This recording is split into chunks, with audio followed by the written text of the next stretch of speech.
Hello and welcome back to the Active Spirit Live Edition, a video series from Active Chartered Financial Planners where we talk about some hot topics, emerging trends and offer guidance in the world of finance. In today's edition, we're going to be talking about the rise of financial fraud and the impact it has had on individuals and businesses.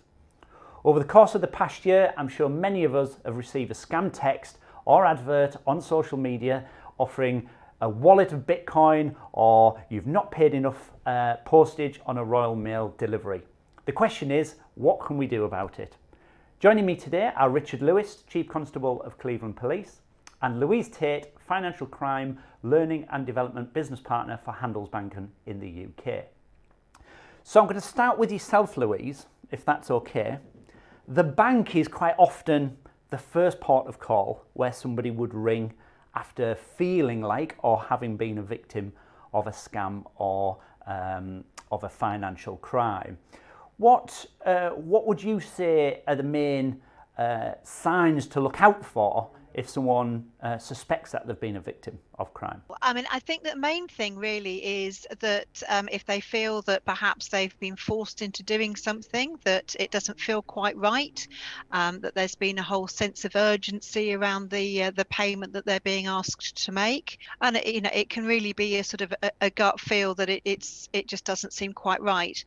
What fraudsters will want to do is that they will play on perhaps a sense of urgency, that they will use psychology to get you to make a payment, and then quite often then it's sort of you stand back, you take a moment, you think that's not quite right, and so obviously if you do think that you've been a victim of fraud, speak to your bank straight away, because the quicker that you speak to your bank, then the more quickly that they can act, and we can try and stop money if it has gone out. Thanks, Louise. And if we could ask Richard a question in terms of what would you want Richard or the police to do with regards to financial crime, to hand it over to Richard, Louise, what would you say we need to ask? I mean, I think it's a matter of kind of it's working with to try and find out what the latest scams and things like that are, and also if you've got people coming into branches and things, is helping educate everybody about what to look out for. Yeah, Richard, what's your thoughts on that? Awareness, Louise, yeah, absolutely. It's the right thing. One of the most important things I think we can do, Carl, is do things such as today. We should talk about it. Because you talk about a member of the public phoning their bank as a customer or the police service when they've been a subject of fraud. What we often see is that this is an underreported crime. People, when they are young, are embarrassed to admit that they've been defrauded, that they've been tricked, to use everyday language. And there's an embarrassment that comes up when you're a young person. You can multiply that several fold with the elderly. They can see that they will start losing their agency and independence if their family find out that they've been defrauded and have handed money over to a fraudster. And so the first thing that we can do as a society, in which we're doing today, is to talk about fraud. It is okay to be tricked. It is understandable why that happens, because these can be very sophisticated tricksters. And so talking about it and admitting that you've been a victim of fraud, I think, is the first important step before we can really deal with it as a societal problem. And obviously, just from examples I've seen personally, I've had a friend who lost £600 just from a text message type scam. And then there was an example actually that I'm aware of, but then it was also on TV with Martin Lewis a few weeks ago, where somebody has potentially lost £60,000 by sending money in what ultimately became a fraudulent investment scheme. So the scale can be massive, can't it? And you're talking big numbers, Richard. Where do you think these things tend to originate? Are they local? Are they national? Or are they more on an international scale? Where are you finding that they come from?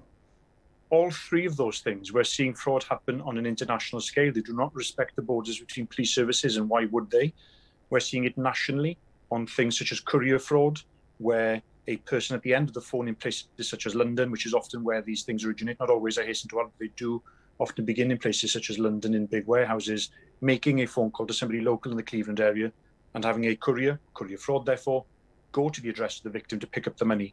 So it's a mixture of all three of those things. And the challenge that face us as the police service and the banks, I think, is to make sure that we can make the links between those different geographic areas.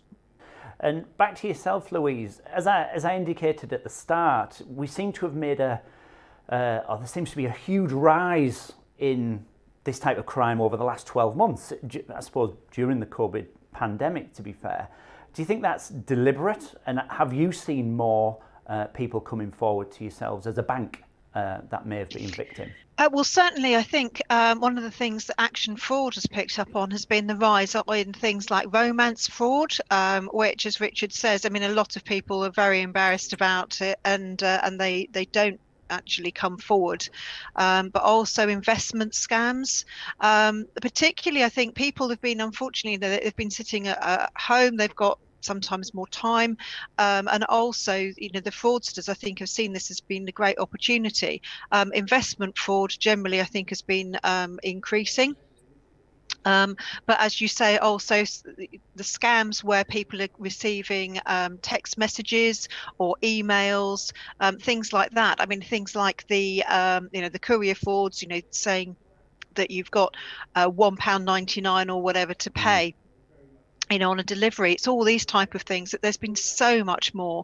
The fraudsters have been very, very clever, and that they've spotted things that they can do, and unfortunately, people that have unfortunately fallen foul of it. But particularly, I think things like investment fraud, where people have unfortunately lost lots of money. There's been quite a lot reported on this. Being quite prevalent. I think there's been a fair amount of it on the news, and also around cryptocurrencies as well. Yeah, I certainly saw, I think it was last week, wasn't it? ITV ran a series on an evening, the Tonight programme, and one of the programmes that I watched spoke about almost like the cloning of websites. So you think you're dealing with a legitimate company running a legitimate service, but it's just a front, and it's getting harder and harder to spot those. Coming back to you, Richard, finally, what would you say are the top tips or your key point to say to someone? If you could say to somebody right here, right now, what to look out for, what would you say? The first thing I'd say is it can happen to you. It can happen to anybody. It doesn't matter how sophisticated you think that you are.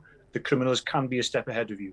And the statistics from this year bear that out. It's an 11% increase on fraud-related offences here in Cleveland and 12% nationally.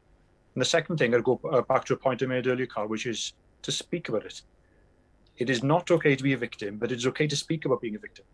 It's okay to tell people that you've been tricked. So us understanding the true scale of the fraud, I think, is the important thing, because we do know it's underreported. The other things that you can do, which I tweeted about last week, is to make sure that you keep the private things about yourself private. The name, or your mother's maiden name, your pet dog, your favorite sports team. All of these things can seem innocuous, but they can add up to a bank of information that a fraudster can have, which helps access your passwords and accounts. So be careful about who you're dealing with, and it does pay to be skeptical. Yeah, it's a brilliant point, Richard. And again, your tweet the other week actually reminded me of that. How many questionnaires do we see on Facebook where, find out what type of person you might be or what colour, all this sort of stuff. And you end up answering about 10 or 15 questions. But like you say, they're probably fishing for information a lot of the time, like you say. And finally, Louise, what would you say is your top tip or your biggest warning signal to people in today's world? Oh, I'd absolutely echo what Richard says, and then also add perhaps around the sense of urgency, that if you have got somebody phoning you up or contacting you and asking you to do something urgently, that you might miss out, or it might be too good to be true if you don't act now. I would say that that's probably quite a warning as well. Thank you, Louise, and thank you, Richard. Hopefully this short episode of the Active Spirit Live Edition has provided you with some useful insights into how we can all be more vigilant with the threat of financial scams and fraud. My advice, whenever you're considering making a financial investment, however trustworthy it may seem, always make sure you speak to a professional advisor like your accountant or your financial advisor for the benefit of their knowledge and experience. Thank you for joining us in this episode, and thanks to my guests Richard Lewis and Louise Tate. Please join us next time. Hello and welcome back to the Active Spirit Live Edition, a video series from Active Chartered Financial Planners where we talk about some hot topics, emerging trends and offer guidance in the world of finance. In today's edition, we're going to be discussing the importance of being chartered. Now, several professions have chartered status associated with them, and today I'm going to be speaking to two experts to find out more about what the term means and what it means for the consumer. Joining me today are Ian Simons, and Ian is the Customer Director at the Chartered Insurance Institute, and my colleague Paul Gibson, Director and Chartered Financial Planner with myself at Active Chartered Financial Planners.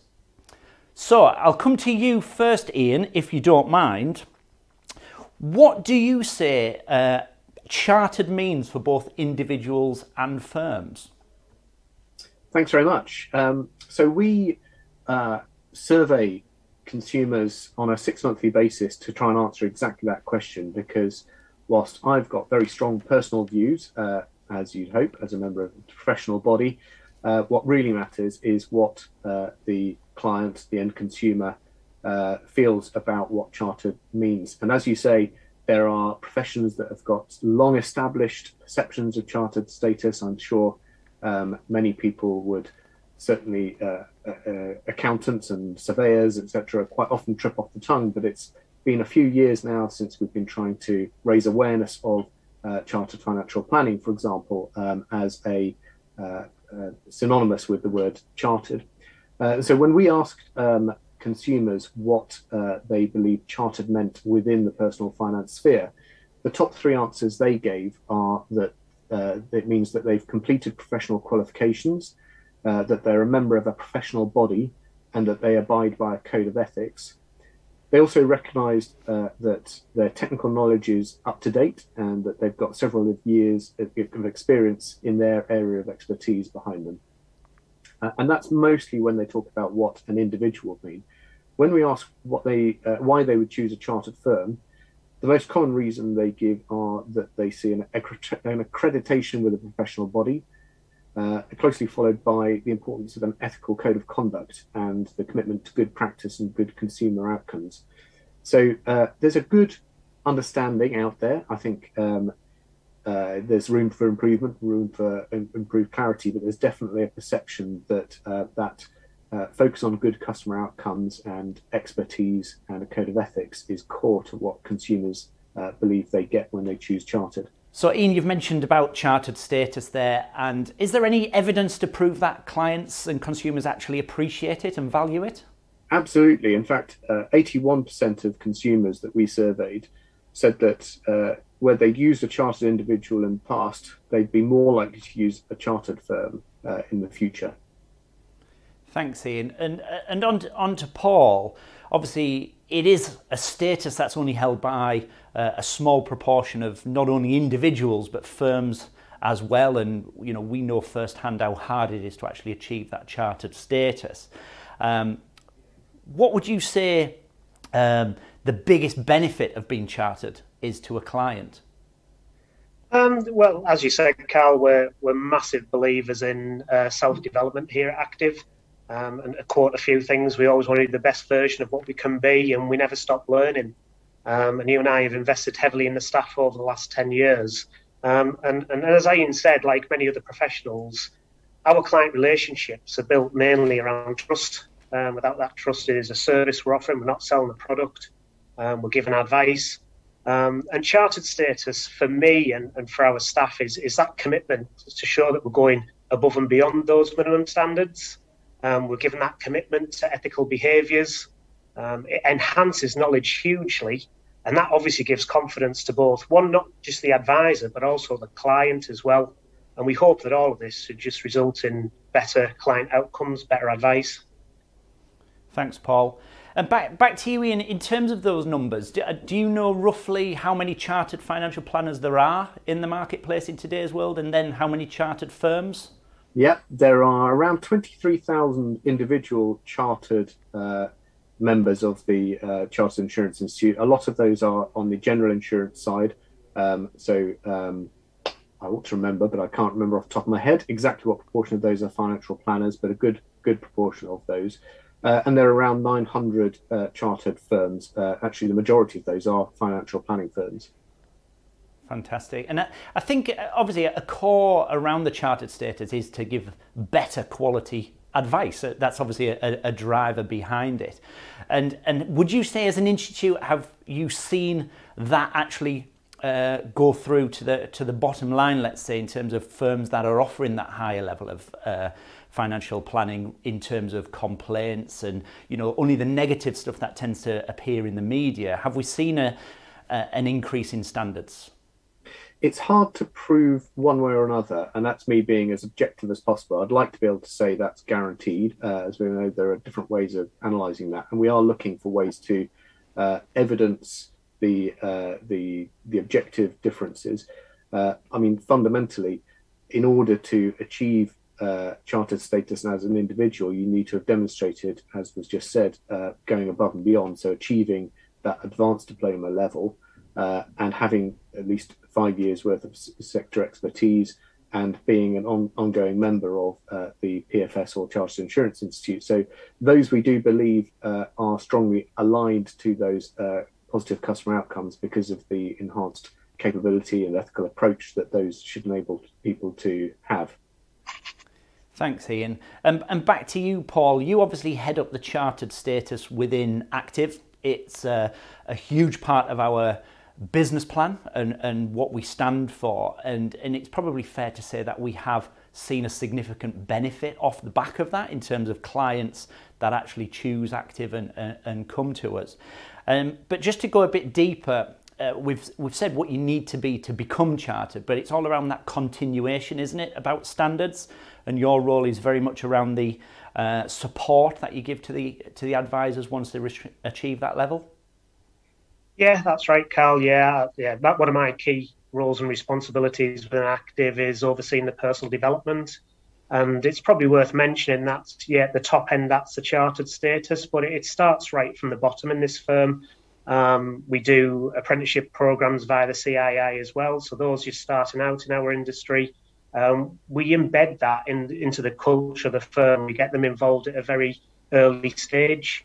And from the apprenticeship, they tend to progress on to the level 4 qualification, to become a financial advisor, and then ultimately to chartered status, and then the pinnacle of fellowship status, which is a mix of industry credits, a lot of exams, and backed up with that industry experience as well. So, yeah, it's something I'm very passionate about. You know, staff are working full time and they often need 100 hours plus study time to get through just a single exam.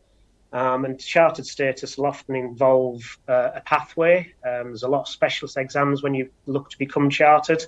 So I can help staff plan for those, plan for that pathway due to the whole range that they can go through. And really just mentor and coach them through it. Just be somebody that's in-house that can help them if they're struggling. And I've sat them all, so I've got the experience, and it's just trying to get people through when they may just be struggling. Thanks, Paul. So in summary, it is a case of, if that's the benchmark of where you need to be a financial advisor, go above and beyond, but not only to do that as a once-off, but it's actually maintaining that moving forward in the hope that better outcomes are actually delivered for clients and a better standard of advice is actually given. Absolutely. Yeah, that's exactly what we stand for. Fantastic. Well, thank you, Paul, and thank you, Ian. That's been great, and thank you very much for joining me.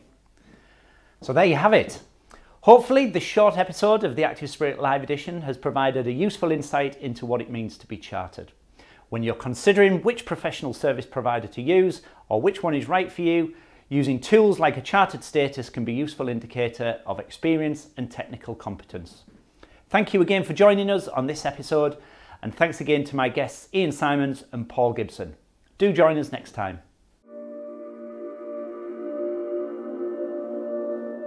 Hello and welcome back to the Active Spirit Live Edition, a video series from Active Chartered Financial Planners where we talk about some hot topics, emerging trends and offer guidance in the world of finance. In today's edition, we're going to be discussing the government's plans to increase the normal minimum pension age, or NMPA, from 55 to 57. Now, the normal minimum pension age is the minimum age at which people can access your pensions without unauthorised tax payments or unless it's due to ill health. We've talked about pensions quite a lot in the past, but nothing has been more important in terms of legislative changes until this. Now, I'm joined today by Peter Gibson, Member of Parliament for Darlington, and Independent Financial Advisor Mark Dobing.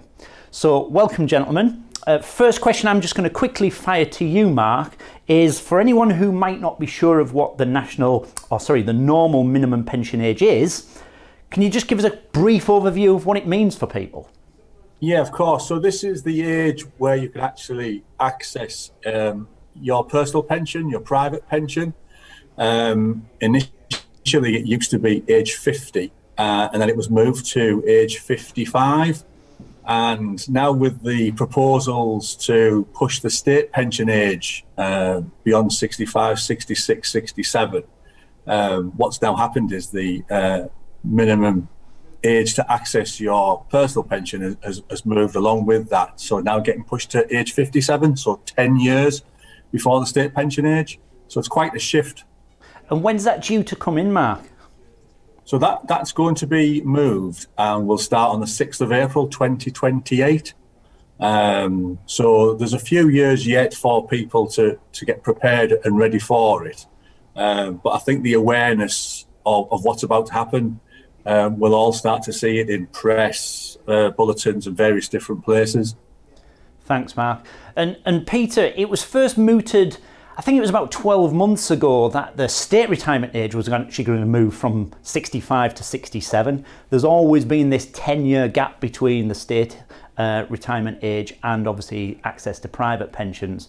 So what's the rationale for making that change now? I think we all acknowledge that as we live longer and as we live longer, there is a greater need to plan for our finances for the future.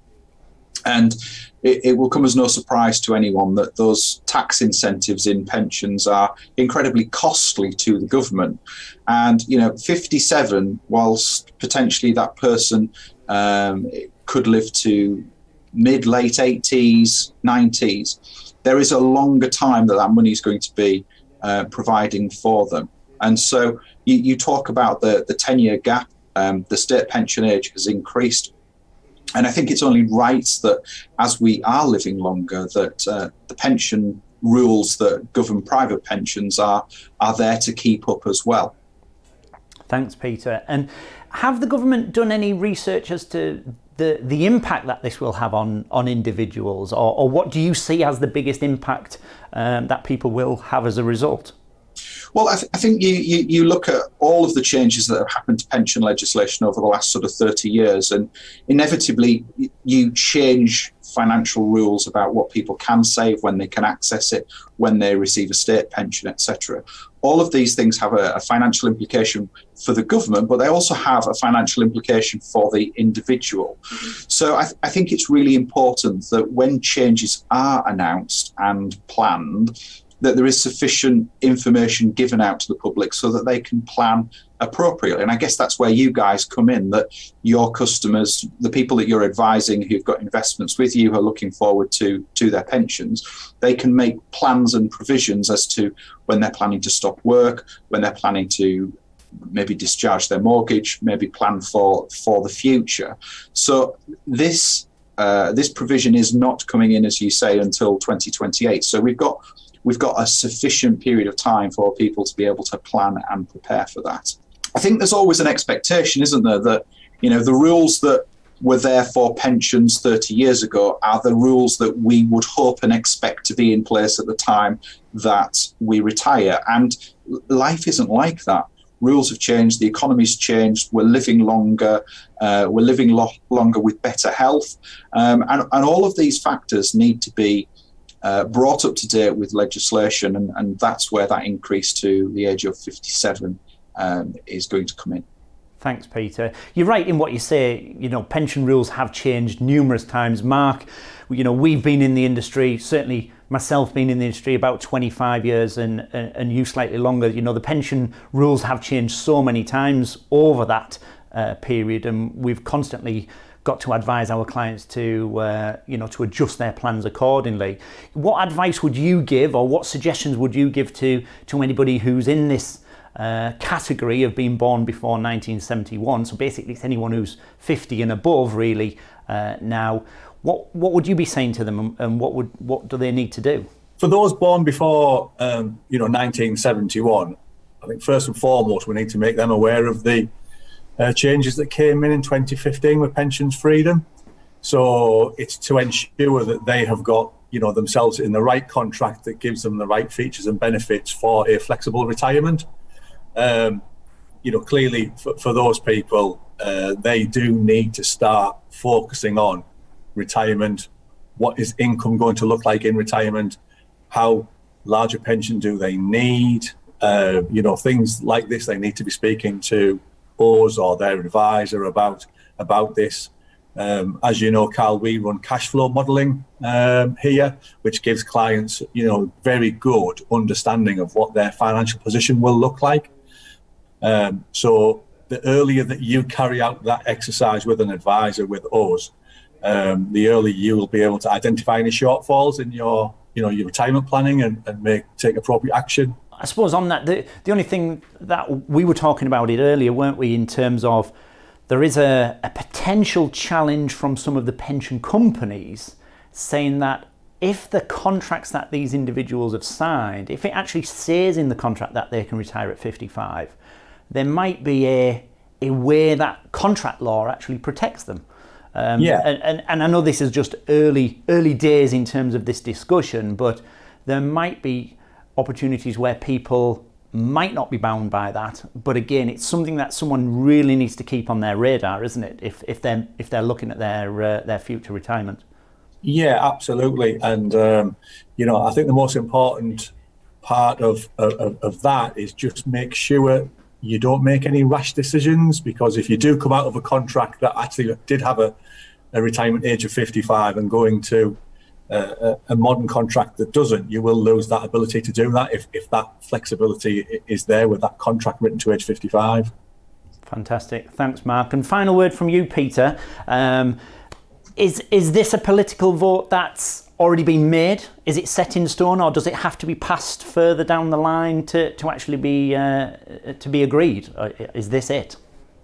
Well, I think with a changing picture in regards to pension, and this week we've seen a variety of announcements with regards to national insurance and care costs and protection of assets.